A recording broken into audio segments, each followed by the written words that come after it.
This is a beginner level bread recipe as it is made up by me, a beginner. It's just basic flour, water, yeast, salt, and a packet of maple brown sugar instant oatmeal. The whole process took only several hours, so if you have the spare time and want to get into bread making, this might be a good place to start. As a non-bread expert, I doubt everything will be the right thing to do, but it shows that you don't have to be an expert to make a decent loaf of bread. This is version 2 of instant oatmeal bread for me. I made a few changes from the last time that I tried this, and neither outcome was clearly superior. To start off, I put a packet of active dry yeast into a cup and a half of water. The water does not need to be warm. That's a misconception I used to have. I wanted a little wheat flour in there for some complexity or whatever, so a quarter cup. Give that a whisk. The rest is going to be all purpose. Another half cup and a quarter to make it an even cup so it's easy to keep track of where I'm going.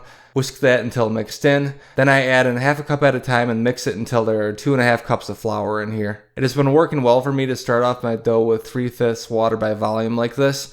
I'm going to loosely cover this with a lid and let it autolyze for about 2 hours. Although I don't think you're supposed to add the yeast for the autolyzation process. Most people who know what they're doing seem to use damp towels, but this is more cat resistant. Anyway, looks like the yeast is alive. I waited to add the salt. Otherwise, I think it would have had a negative impact on the gluten development, which the experts say is important in making bread. There's about 3/4 teaspoons of regular old table salt because I'm no fun. I used olive oil to prevent it from sticking to my hands. Getting that in there so early probably didn't help the gluten development, but I wasn't displeased with the end result, so no harm done, I suppose. I think the better thing would have been to get my hands soaked with water. It's not going to get in between the gluten molecules and cause trouble the way oil would. I have a vague idea of what I'm doing when it comes to working bread dough. I was mainly doing this thing where I was stretching it out and plopping it down on itself. Lots of repetitive motion.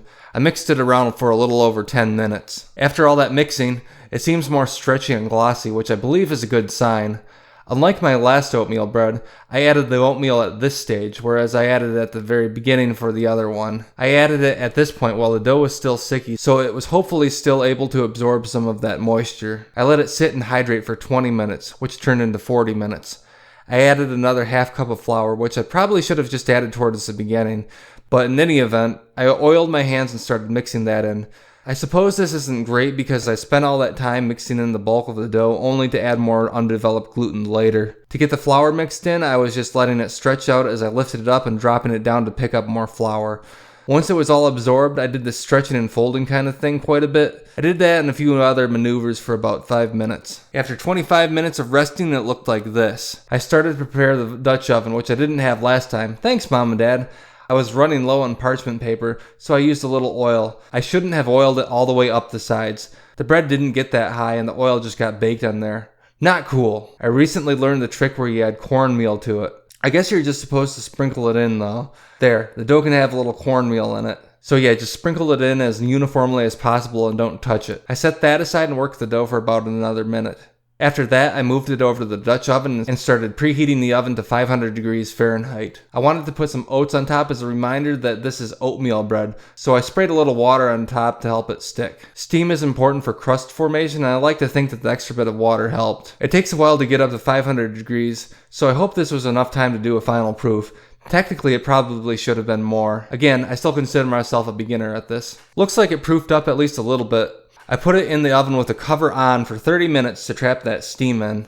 Then I took the cover off and let it bake for another 12. That's all the time it took to bake this. Now I just had to wait for it to cool off. Since single-use plastics are the work of the devil, I like to find ways to make them not single-use. Plastic knives work well for this sort of thing. It doesn't scratch the pan and it flexes around the bottom to loosen it up. It looks similar to the last oatmeal bread I made. This one doesn't have that crispy bottom like the last one did because I didn't blast it with heat on the stove before I put it in the oven. I was pretty happy with this. Once again, the flavor from the oatmeal is quite subtle, which I think is good. I'm sure I didn't do everything perfectly, but hopefully this makes bread making less intimidating for some people out there. There's a lot of good information about baking bread on YouTube. I started watching the Principles of Baking playlist by the Chain Baker during the editing process of this video, and he has a ton of good information in those videos. I'm definitely going to try to keep watching those and trying to get better at baking, but I understand you can get satisfactory results with only a limited knowledge of what you are doing.